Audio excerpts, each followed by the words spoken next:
सोमवार का व्रत करने से मनोकामनाएं होती है पूर्ण। जानिए सोमवार व्रत के लाभ और कथा। सोमवार का व्रत रखने से मनुष्य की दुख और चिंताएं दूर होती है एवं शरीर के रोगों से मुक्ति मिलती है। विशेष रूप से सावन के सोमवार का दिन भगवान शिव की पूजा के लिए बहुत खास माना जाता है। मान्यता है कि यदि कोई भी श्रद्धा भाव से सावन के सभी सोमवार का व्रत करता है तो उस व्यक्ति पर भगवान शिव और पार्वती जी की अवश्य कृपा होती है।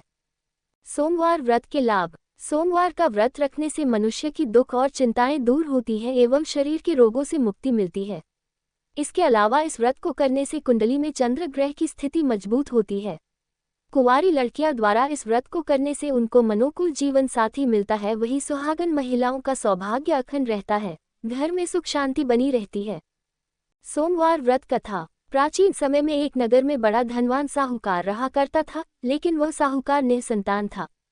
संतान प्राप्ति की इच्छा लिए वह साहूकार हर सोमवार व्रत किया करता और पूरी श्रद्धा से भगवान शिव और पार्वती की पूजा करता। साहूकार की भक्ति से माता पार्वती बहुत प्रसन्न हुई और उन्होंने भगवान शिव से साहूकार की मनोकामना पूर्ण करने के लिए कहा। देवी पार्वती के बार बार आग्रह किए जाने पर भगवान शिव ने साहूकार को पुत्र प्राप्ति का वरदान तो दिया, परंतु वह बालक केवल 12 वर्ष तक ही जीवित रह सकता था। कुछ समय बाद साहूकार के घर पुत्र ने जन्म लिया। जब साहूकार का बालक 11 वर्ष का हुआ तो उसे शिक्षा ग्रहण करने के लिए मामा के साथ काशी भेज दिया। काशी जाते समय मार्ग में एक नगर में कन्या का विवाह हो रहा था, पर दुर्भाग्यवश जिस राजकुमार के साथ कन्या का विवाह होने वाला था वह एक आंख से काना था। राजकुमार के पिता ने अपने बेटे के एक आंख से काने होने की बात छुपाने के लिए साहूकार के बेटे से अपनी कन्या का विवाह करा दिया। साहूकार के बेटे ने सच्चाई बताने के लिए राजकुमारी की चुनरी के पल्ले पर लिखा कि तुम्हारा विवाह मेरे साथ हो रहा है, परंतु मैं असली राजकुमार नहीं हूँ। असली राजकुमार एक आंख से काना है। मैं तो यहाँ काशी में शिक्षा ग्रहण करने के उद्देश्य से आया हूँ।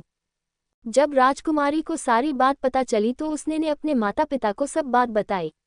अपनी पुत्री की बात सुनकर राजा ने अपनी बेटी को विदा नहीं किया। वही शिक्षा के लिए जा रहे मामा भांजे काशी में पहुंचे तो पहुंचते ही उन्होंने यज्ञ किया।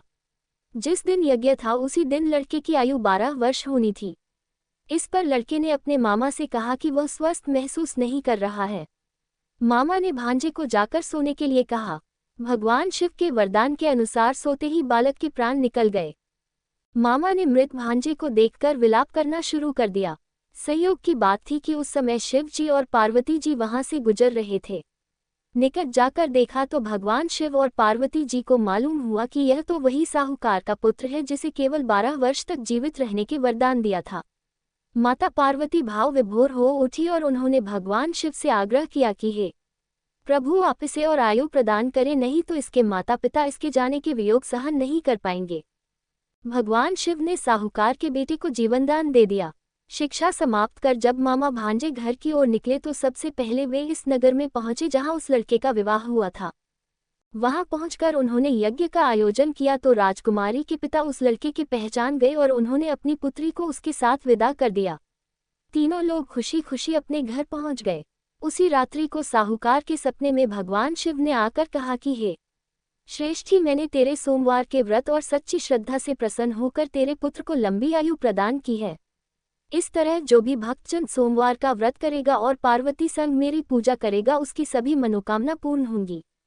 इति श्री श्रावण सोमवार व्रत कथा संपूर्ण। जय भोले, हर हर महादेव।